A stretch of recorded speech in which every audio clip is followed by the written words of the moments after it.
Bonjour à tous, bienvenue pour un nouveau NeuroLive. Alors aujourd'hui le thème sera épilepsie adulte. Et avant de commencer, alors bon, je crois que je suis encore dans les temps pour vous souhaiter mes meilleurs vœux pour cette nouvelle année. Et donc aujourd'hui on a la chance d'avoir professeur Dupont avec nous. Bonjour professeur. Bonjour. Si vous êtes d'accord, on va commencer par une brève présentation, forcément pour que du coup les personnes apprennent au moins enfin, voilà, qui vous êtes pour ceux qui ne le savent pas déjà. Et ensuite, on parlera du parcours classique d'un patient adulte présentant une épilepsie. Et puis voilà, on verra un petit peu donc comment se déroule ce NeuroLive. Alors, comme vous avez pu le remarquer, donc oui, là on commence à 14 heures. Alors que normalement donc les NeuroLive c'était à 20 heures. C'est exceptionnel.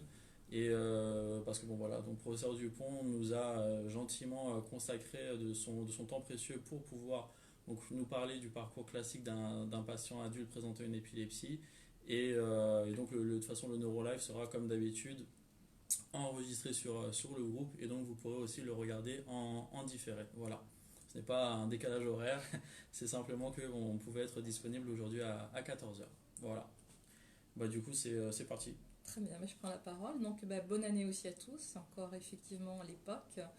Et donc, je m'appelle Sophie Dupont. Je suis neurologue épileptologue, c'est-à-dire que je suis exclusivement des patients souffrant d'épilepsie adultes. Donc, en fait, on commence à l'adolescence, à peu près à partir de 15 ans. Et je travaille ici donc dans l'unité d'épileptologie de l'hôpital Pitié-Salpêtrière. Et j'ai mon propre service, mais qui est un service de soins de suite et réadaptation, qui n'est pas en charge spécifiquement de patients épileptiques. Pour le coup, donc, la question posée par Gabriel, c'est d'abord celle du parcours de soins finalement du patient épileptique. Et je pense que globalement, ce parcours de soins va être très différent suivant qu'il s'agit d'une épilepsie nouvellement diagnostiquée ou d'un patient qui souffre d'une épilepsie qui ne répond pas au traitement médicamenteux et qu'on qualifie d'épilepsie pharmacorésistante. Alors, dans le cadre, on va prendre le premier cas, le cas peut-être d'une première crise d'épilepsie. Le parcours de soins souvent passe par les urgences au départ quand on fait une première crise d'épilepsie, surtout si elle est convulsive. Donc il va y avoir une première prise en charge aux urgences pour éliminer des causes immédiates de crise d'épilepsie. Généralement, il y a une imagerie cérébrale qui est faite en urgence, souvent un scanner cérébral. Et puis, globalement, il va être demandé au patient, s'il n'y a pas de signe de gravité qui nécessiterait une hospitalisation, d'aller voir rapidement un neurologue. Et c'est là où l'affaire commence un petit peu à se corser.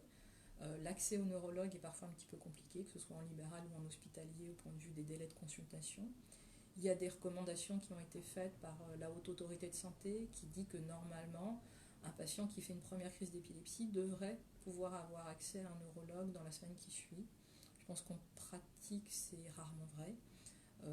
Sur notre hôpital, il y a quand même une unité spécifique d'hôpital de jour première crise qui a été mise en route et qui permet de voir dans le mois qui suit la première crise le patient avec tout le bilan dédié. Alors, non seulement il faut voir un neurologue rapidement, mais surtout il faut faire un bilan complémentaire rapide.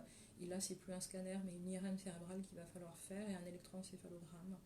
Et puis ensuite, donc, il faut voir le neurologue pour décider ou pas de la mise en route d'un traitement. Et puis pour discuter avec le neurologue un peu des implications de cette première crise d'épilepsie. Alors, pardon, du coup, je me permets de vous couper. Bien Justement, sûr. alors, à ce stade-là, donc ça veut dire qu'il faut attendre de voir un. Alors, est-ce qu'il faut attendre de voir déjà le neurologue pour être sûr que c'est bien une crise d'épilepsie qu'on a eue? Alors, parfois, on n'a pas besoin de voir le neurologue pour être sûr qu'il s'agit d'une crise d'épilepsie, notamment les médecins urgentistes peuvent tout à fait poser le diagnostic ou le médecin généraliste. Par contre, je pense qu'il est quand même bien de voir un neurologue pour décider en fait ou non de l'instauration d'un traitement et s'il doit y avoir instauration d'un traitement, de quel médicament on va décider finalement parce que ça va être différent en fonction de la première crise d'épilepsie. Et donc là, ça renvoie un petit peu à tout ce qu'est l'épilepsie, mais l'épilepsie, c'est pas juste une crise convulsive, on Hmm. perd connaissance, on a des convulsions. Il y a d'autres types de crises d'épilepsie, et donc les traitements vont un petit peu défendre à la fois du type d'épilepsie, du terrain du patient, et puis des fois on choisit de ne pas mettre de traitement en route après une première crise parce qu'on estime que le risque de récidive est faible, mais ça il faut bien l'expliquer, il faut expliquer les mesures en termes de permis de conduire, éventuellement d'adaptation au travail. Donc je pense qu'une première consultation avec un neurologue, qu'il soit libéral ou hospitalier, il n'y a pas besoin d'un épileptologue forcément à ce stade, va quand même être important parce qu'il n'y a pas que la question du traitement, il y a aussi toute la question de l'accompagnement autour. Et donc je pense que c'est important de voir quelqu'un qui est quand même spécialisé dans le domaine. Donc c'est-à-dire que si déjà on a eu la chance d'être tombé sur d'être tombé sur un médecin qui a pu poser le diagnostic d'épilepsie, il ne faut vraiment pas hésiter à avoir quand même assez rapidement un neurologue oui. afin de pouvoir Je pense qu'une première consultation avec un neurologue me paraît peut-être plus importante même qu'éventuellement le suivi avec un neurologue. C'est-à-dire qu'il va falloir déjà réaffirmer que c'était bien une crise d'épilepsie. Et il y a quand même des pièges, ça peut être d'autres diagnostics. Décider si oui ou non on traite, et si on traite, quels médicaments, et puis donner toutes les mesures d'accompagnement. Je parlais du permis de conduire, je parlais de l'adaptation et du dialogue avec le médecin du travail éventuellement. Voilà. Pour des enfants, là on parle adultes, mais il y a éventuellement aussi le contact avec les professeurs, toute la scolarité. Donc oui, il y a pas mal de choses qu'il faut mettre en place sur une première consultation spécialisée. Du coup, je pense qu'elle est importante, cette première consultation, parce qu'elle pose les bonnes bases. Après, le suivi il pourra être conjoint avec le médecin traitant, avec d'autres spécialistes. Mais voir une fois un neurologue en début de parcours d'une épilepsie, je pense que c'est très important. Cette crise d'épilepsie, on est d'accord qu'elle peut arriver à n'importe quel âge? Oui. On a en fait finalement une courbe bimodale. Ça veut dire que c'est une courbe en U. Ça veut dire que quand on est très jeune, de 0 à 1 an, on a un fort risque de faire une épilepsie. Là, c'est logique, c'est en fait toutes les maladies génétiques, métaboliques, les accouchements qui ne se passent pas bien, qui vont engendrer des crises d'épilepsie. Ensuite, en fait, le taux d'incidence, c'est-à-dire le risque en fait d'être épileptique, va rediminuer, va rester stable à l'âge adulte et va redémarrer à partir de 60-65 ans, essentiellement parce que dans cette tranche d'âge, il y a 2 maladies qui sont très pourvoyeuses de crises d'épilepsie, les AVC et la maladie d'Alzheimer. Et donc, on peut débuter une épilepsie à 0, 10, 80 ans. Donc, il n'y a pas de règle. AVC qui d'ailleurs, parfois ça peut arriver, bon, par exemple pour on va dire les personnes qui n'ont pas forcément autorité en tout cas à pouvoir poser un diagnostic, on peut souvent confondre justement un AVC et une crise d'épilepsie. Ça peut arriver, il peut y avoir en fait des modes de présentation un petit peu atypiques de crise d'épilepsie, un trouble du langage isolé par exemple. Et c'est vrai que devant un trouble du langage isolé qu'on appelle une aphasie, on a l'habitude dans un premier temps de penser à un AVC, c'est logique, il faut l'écarter. Et puis si c'est pas ça, éventuellement ça peut être en fait une crise d'épilepsie qui part de la région du langage. Donc parfois il y a des diagnostics qui peuvent être très proches. Mais là je pensais surtout en fait aux séquelles d'AVC qui vont engendrer des crises d'épilepsie réelles. Qu'est-ce qui pourrait provoquer une crise d'épilepsie? Une question super large, ouverte, mais qu'est-ce qui... Voilà. Alors, il faut en fait, je pense, distinguer la cause et le facteur provoquant. C'est pas la même chose. La cause, ça peut être une anomalie du cerveau, qui n'est pas forcément grave d'ailleurs, mais qui va entraîner des crises d'épilepsie. Ça peut être une anomalie génétique, là encore, qui sera pourvoyeuse de crises d'épilepsie. Donc, et puis parfois on ne retrouve pas de cause. On ne sait pas pourquoi un patient à un moment donné va faire des crises d'épilepsie. Et puis il peut y avoir des causes très aiguës, très liées à une situation. Là je prends un exemple, si on est dans un contexte, je sais pas moi, de déshydratation intense et que le taux de sel dans le sang chute, mais de façon vraiment très importante, on peut être amené à faire ce qu'on appelle une crise d'épilepsie situationnelle, c'est-à-dire liée à une situation très aiguë, très transitoire, mais ça ne veut pas dire qu'on est épileptique. On ne refera pas pour autant de crise d'épilepsie après si on corrige le taux de sel dans le sang. Et ensuite, on a les facteurs provoquants, c'est-à-dire qu'on a une épilepsie dont on connaît ou pas la cause, et il va y avoir des facteurs déclenchants qui feront qu'à un moment donné, on va faire une crise. Un manque de sommeil, une prise aiguë ou un sevrage d'alcool, etc. du stress, plein de choses. Mais c'est pas ça qui fait qu'on est épileptique, mais c'est ça qui fait qu'on fait une crise à un moment donné. Alors, est-ce qu'on devient épileptique si on n'a pas une bonne hygiène de vie? Alors pas forcément. C'est une non, non, non. Alors, si Non, ouais. pas forcément. Par contre, quand on est épileptique, il faut avoir une bonne hygiène de vie. Pour minimiser les facteurs provocants. Exactement, pour minimiser les facteurs provoquants, parce que le meilleur des médicaments, si jamais on fait des nuits blanches en buvant de la vodka, ça va pas suffire. Ça va pas aider. Donc là, d'où en fait finalement c'est l'importance de ce premier rendez-vous aussi auprès d'un neurologue. Oui, parce qu'en fait finalement l'hygiène de vie, alors même pas trop ce terme-là, parce que finalement on n'est pas non plus, on n'est pas péremptoire, on donne des conseils. C'est-à-dire qu'on n'interdit pas grand-chose, sauf peut-être parfois la conduite automobile, et encore momentanément.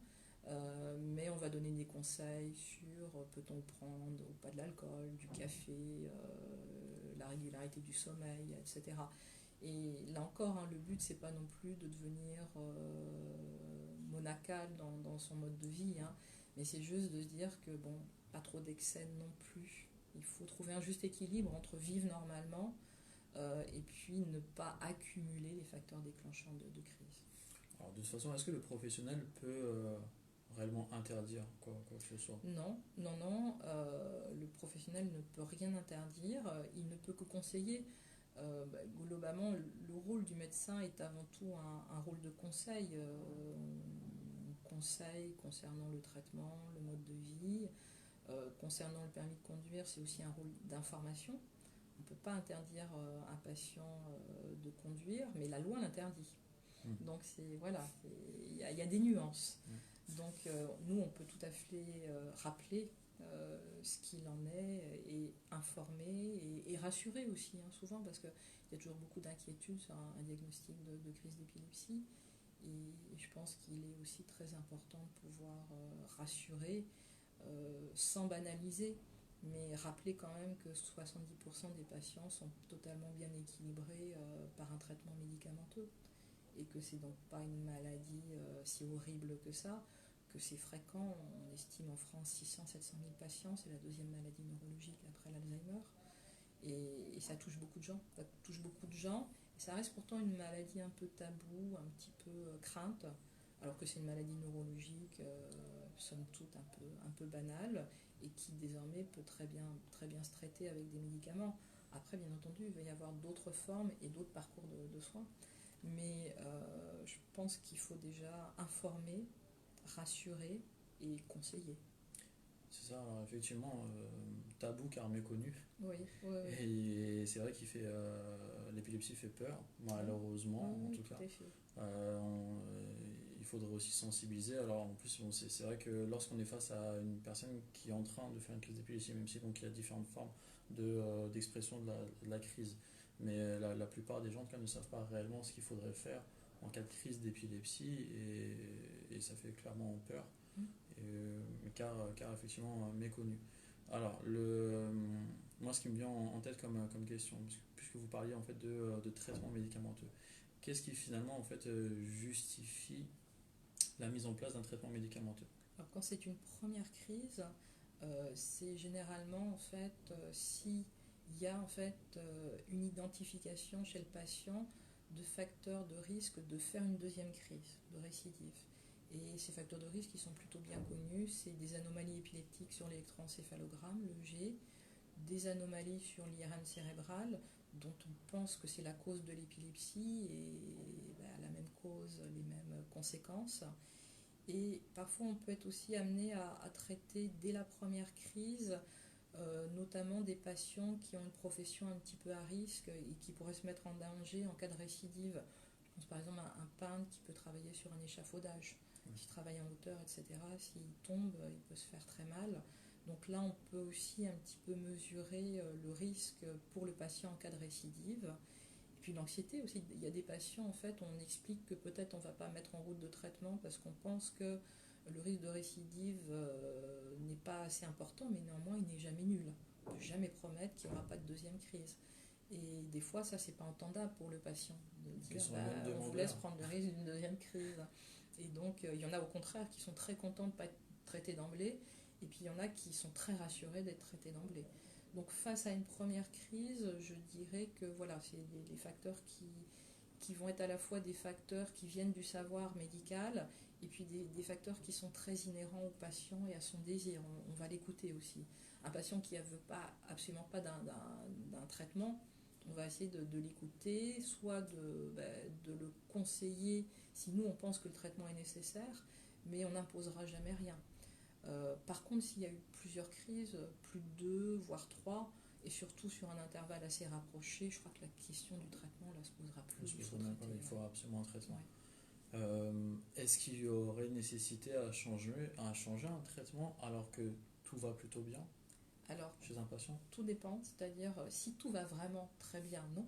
C'est-à-dire si le traitement est efficace et bien toléré, il n'y a aucune raison d'aller changer. Même après 5-10 ans alors, on peut toujours se poser la question, après 5-10 ans sans crise, de continuer un traitement. C'est-à-dire que la grande question qui se posera alors, c'est celle ou pas de l'arrêt du traitement. Je dirais que les seuls moments où on pourrait être amené à changer un traitement efficace et bien toléré, c'est plutôt chez la femme un projet de grossesse.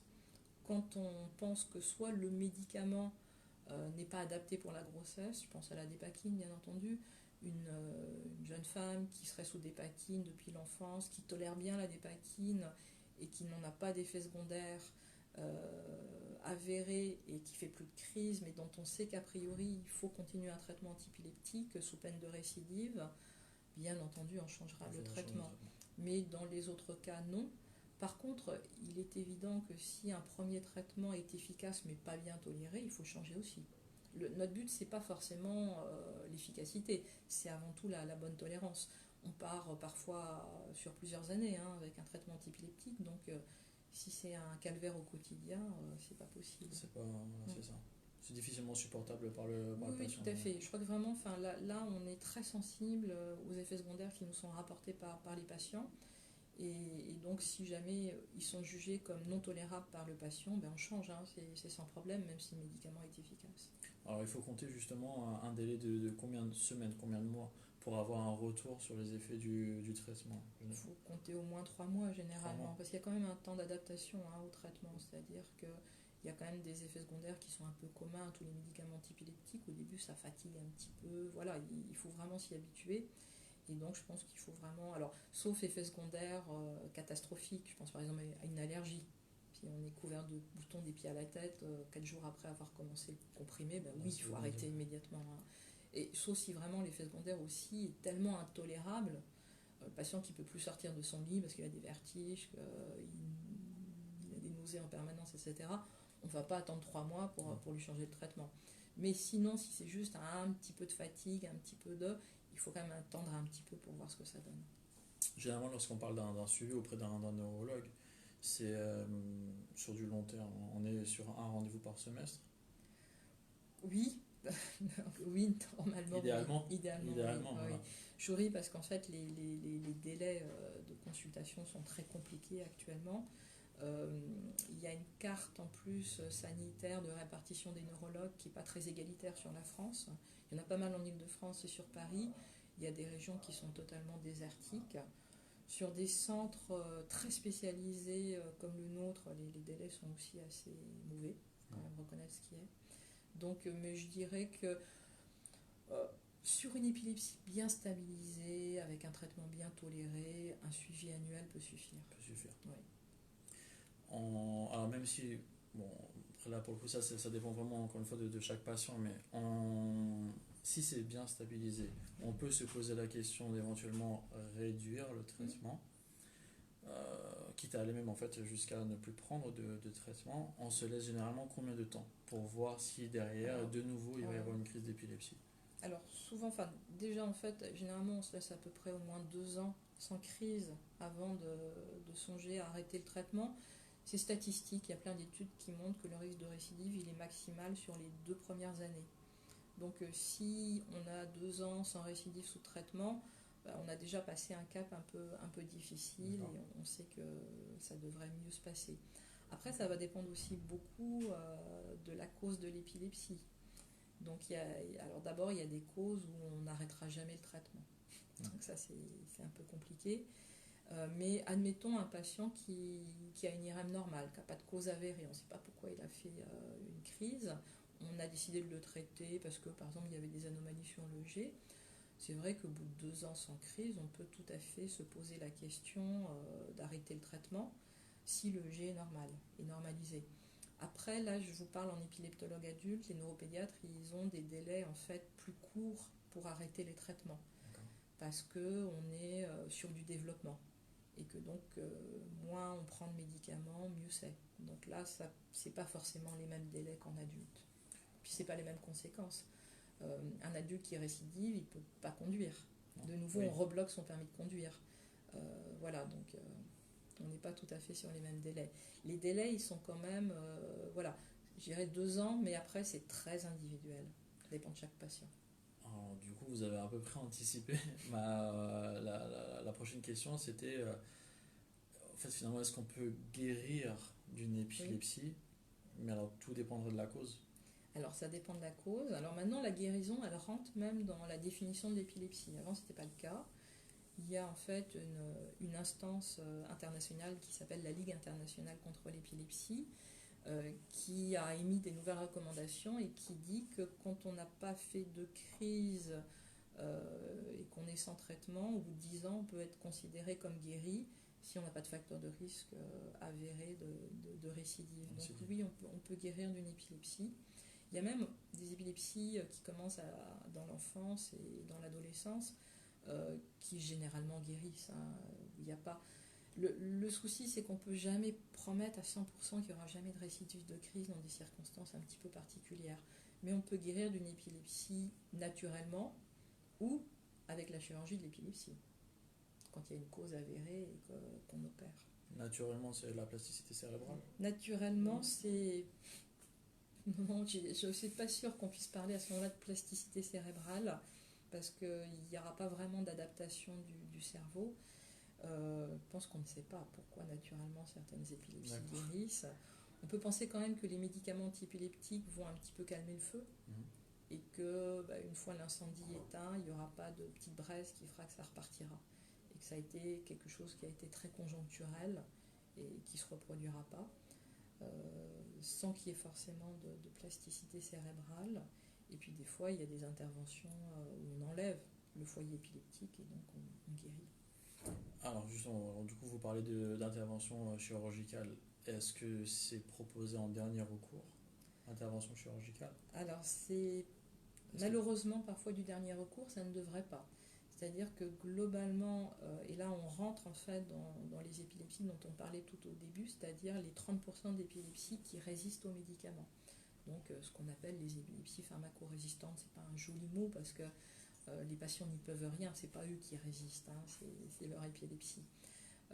Alors normalement, en fait, on peut très vite entrer dans la pharmacorésistance puisque au bout de l'échec à 2 médicaments bien conduits, c'est-à-dire dans les bonnes indications, on peut dire que ça va être un peu plus compliqué. Ça ne veut pas dire non plus pour les patients qui auraient eu 2 médicaments et qui font toujours des crises qu'il faut baisser les bras avec les médicaments. Il faut continuer à en essayer d'autres parce qu'il y a plein d'études qui montrent que c'est parfois le 6e médicament qui marche. Et donc, là encore, c'est à échelle individuelle, il ne faut jamais baisser les bras. Mais néanmoins, quand on a essayé plusieurs médicaments et que ça ne marche pas, il faut tout de suite quand même penser à un plan B. Il ne faut pas non plus vivre toute sa vie avec son épilepsie et puis dire à 50 ans, voilà, est-ce qu'il y a une autre solution?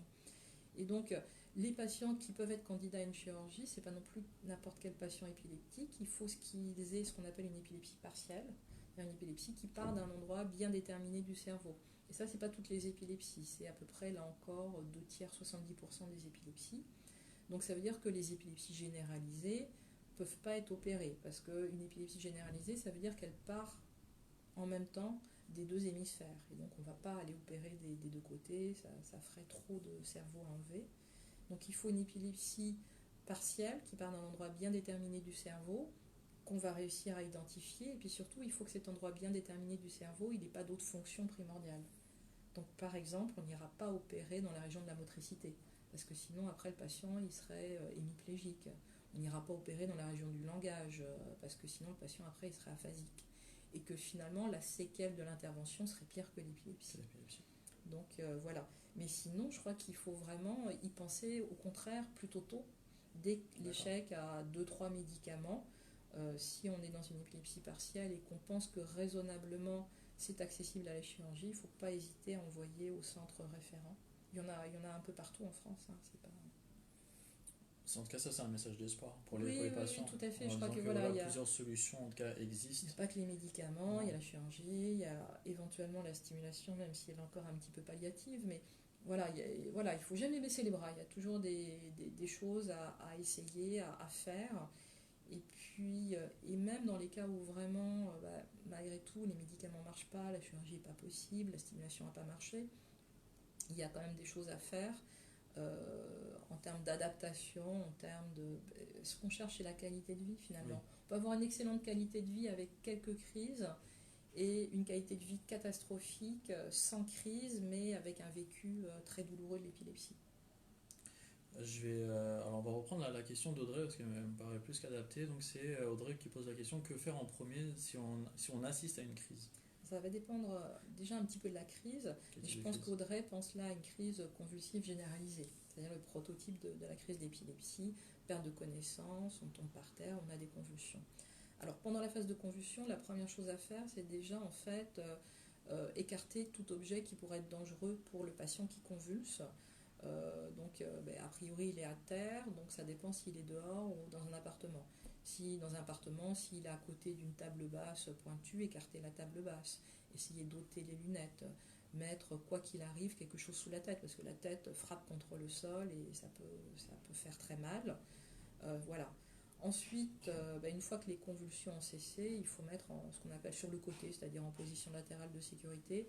C'est juste en fait pour aider en fait la respiration, et parce qu'à ce moment-là, en fait, comme le patient est encore inconscient, il n'a pas tellement de réflexe de déglutition et la salive pourrait passer dans les poumons. Donc ça libère ce qu'on appelle les voies aériennes.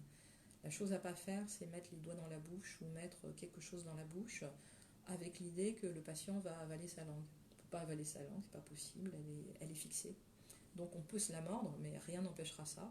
Et par contre, si on force en fait l'ouverture buccale, parce que la bouche est très fermée pendant une crise d'épilepsie, donc si on force ça, soit on peut faire très mal au patient, lui casser une dent, lui faire mal aux lèvres, voire même moi j'ai des patients qui ont eu des luxations de mâchoire sur des ouvertures à l'arrache, voilà.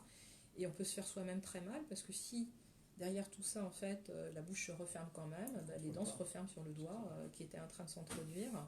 Et donc voilà, on ne peut pas avaler sa langue, on ne peut pas mourir étouffé en avalant sa langue. Donc ne jamais rien introduire dans la bouche. Donc ça, c'est pour la crise convulsive. Et puis ensuite, si le patient ne revient pas à lui, éventuellement, bien sûr, appeler les secours et être présent. Les secours devront être impérativement appelés si les convulsions durent longtemps. Alors, au-delà de 5 minutes. Alors, ça, c'est toujours très compliqué parce que la crise, elle paraît toujours très longue à ceux qui assistent. Donc, nous, quand on dit 5 minutes, c'est long. 5 minutes de convulsion, c'est très très long. Et donc, ce qu'on peut faire, c'est regarder sa montre aussi, au tout début, pour avoir une idée un petit peu objective de la durée. Et si ça dure au-delà de 5 minutes, il faut tout de suite appeler le SAMU. Donc ça veut dire on protège déjà le patient qui est en train de convulser en faisant attention à ce qu'il ne se cogne pas donc à d'autres objets. On essaie de mettre quelque chose sous sa tête pour qu'il ne cogne pas le sol. On le met en PLS sur le côté, on dégage les voies respiratoires et surtout on n'intervient pas en cas au niveau de la bouche parce qu'on risquerait soi-même en fait, de se faire mal en cas de faire mal au patient. En dehors de ça, rien d'autre. Non, on le laisse relativement convulser. Oui, exactement. Il faut que ça passe. De toute façon, là, on n'a rien pour faire cesser la convulsion. Donc là, il faut juste attendre que ça passe. Ici, ça passe pas, vraiment appeler les secours. Il faudrait aussi, mais ça, c'est le bon sens. Si jamais le patient il tombe en plein sur la route, qu'il y a des voitures, etc., il faut arriver à sécuriser. Soit, souvent, c'est pas bon de transporter un patient qui convulse. D'abord, c'est très compliqué. Mais si vraiment il est dans un lieu qui le met en danger, il faut le sécuriser. C'est l'évidence. Et puis du coup, comme vous disiez, alors regarder sa montre, c'est simplement en fait afin d'avoir plus d'informations sur la crise en elle-même. Sur la durée, et savoir si on dépasse une durée qui fait qu'impérativement on doit appeler les secours. Impérativement. Est-ce qu'il ne faudrait pas impérativement appeler les secours? C'est une bonne question. En tout cas, c'est un réflexe. Tout dépend, bien sûr. Tout dépend en fait d'abord si on connaît ou pas la personne. Si c'est votre conjoint, que vous savez qu'il est épileptique et qui convulse dans la rue et que c'est pas la première fois et que il revient à lui de façon habituelle, moi je pense que ça sert à rien. Ça va faire attendre dans les couloirs des urgences pendant des heures, hein, pour s'entendre dire allez voir votre neurologue. Oui. Hein, donc voilà. Si c'est quelqu'un qu'on ne connaît pas, bien sûr, il faudra appeler les secours pour une prise en charge adaptée. Sauf si la personne entre-temps est revenue à elle et dit non, je suis épileptique, c'est pas la première fois que ça m'arrive, c'est pas la peine d'appeler les secours. Mais sinon, oui, il faudra appeler soit les pompiers, soit le SAMU. Et à ce moment-là, comme ça, justement, transmettre un maximum d'informations donc, aux Exactement. professionnels, comme la durée finalement Oui, comme la durée, de la comme crise. ce qui a été vu, si avant de tomber, il y a eu une phase avant précessive, voilà. Il y a plein d'informations qui peuvent être données. Est-ce qu'en tant que neurologue, on peut être amené à faire appel à d'autres professionnels pour évaluer justement, alors sur le plan cognitif, Oui. les compétences du patient Oui, en fonction tout à des fait. différents domaines? Oui. Alors pour l'instant, ça rentre plutôt en fait dans la prise en charge des patients avec des épilepsies qui résistent aux médicaments, mais dans un monde idéal, ça devrait être pour tout le monde. Il va y avoir en fait ce qu'on appelle des comorbidités, c'est-à-dire en fait des dysfonctionnements ou des pathologies qui sont le plus souvent associées, qui sont anormalement fréquemment associées à l'épilepsie. Alors ça peut être soit du domaine de la cognition, et c'est-à-dire la façon de raisonner, la vitesse de raisonnement, la performance finalement. Alors bien entendu c'est évident pour les enfants, les étudiants, etc. Mais c'est vrai aussi pour quelqu'un qui travaille et même pour un sujet âgé. Hein, c'est-à-dire la cognition, on en a besoin à tout moment. Et c'est vrai que la cognition, il peut y avoir une répercussion de l'épilepsie, soit parce qu'il y a des crises très fréquentes, et donc ça perturbe la façon de réfléchir, la concentration, l'attention, soit c'est les médicaments qui vont éventuellement jouer un rôle un petit peu néfaste dans le domaine. Et donc, dans un monde idéal, ce serait bien de pouvoir faire un bilan neuropsychologique, par exemple avant, après instauration d'un traitement. On va reconnaître que c'est pas possible. Là, il n'y a pas la possibilité de faire un bilan neuropsychologique. Par contre, quand il y a vraiment une plainte cognitive de la part du patient qui vient nous voir, qui dit écoutez, moi, je n'arrive plus à mémoriser les choses, j'arrive plus à me concentrer, etc. Là, je pense que c'est important de pouvoir faire un bilan neuropsychologique. Les orthophonistes aussi peuvent faire parfois des bilans qui peuvent nous aider. Et puis, l'autre grand domaine où on va avoir besoin en fait, de nos confrères, c'est en fait les psychiatres ou les psychologues. Parce que soit il va y avoir un vécu très péjoratif de l'épilepsie qui pourra donner de la dépression, de l'anxiété, et il va falloir traiter ça. Il va falloir vraiment le prendre en charge parce que quelqu'un qui souffre d'épilepsie, qui est déprimé ou anxieux, eh bien s'il n'est pas traité de sa dépression, de son anxiété, risque de faire plus de crises d'épilepsie. Puis après c'est un cercle vicieux. Je suis anxieux, je fais des crises, je suis anxieux. Et ça tourne en rond. Et ce n'est pas les traitements antiépileptiques qui suffiront à gérer la situation. Donc là, on aura besoin de psychologues ou de psychiatres. Et ça, c'est toujours un message qui est un peu compliqué à faire passer parce que les patients ne veulent pas aller voir les psychiatres parce qu'ils nous disent « mais je ne suis pas fou ». Donc notre réponse est toujours de dire les psychiatres, ils ne traitent pas que des patients fous, ils prennent en charge les gens déprimés, anxieux, et avant tout, en libéral, c'est comme ça. Oui. Et donc, ça peut être vraiment très utile d'avoir une expertise et de savoir si ou pas il faut mettre un traitement ou il faut faire de la psychothérapie, de la relaxation, ce qu'on veut, mais gérer ça en tout cas. Et c'est très fréquent, hein, cette comorbidité psychiatrique chez les patients épileptiques. On estime qu'à peu près 30 à 40% des patients épileptiques ont des problèmes de dépression, d'anxiété. Ne pas sous-estimer, ne pas sous-estimer la sphère psychologique au sein d'une problématique initialement en fait liée à l'épilepsie. Complètement. Ça pour le coup, ça effectivement, c'est vrai que ça peut jouer en fait sur le quotidien de nombreux patients, et malheureusement, comme vous le dites, c'est que en fait on rentre dans un cercle vicieux où finalement. Oui, tout à fait. Et puis on altère énormément la qualité de vie. Il y a des études qui montrent que la qualité de vie elle est plus altérée par la dépression que par la fréquence des crises chez les patients épileptiques.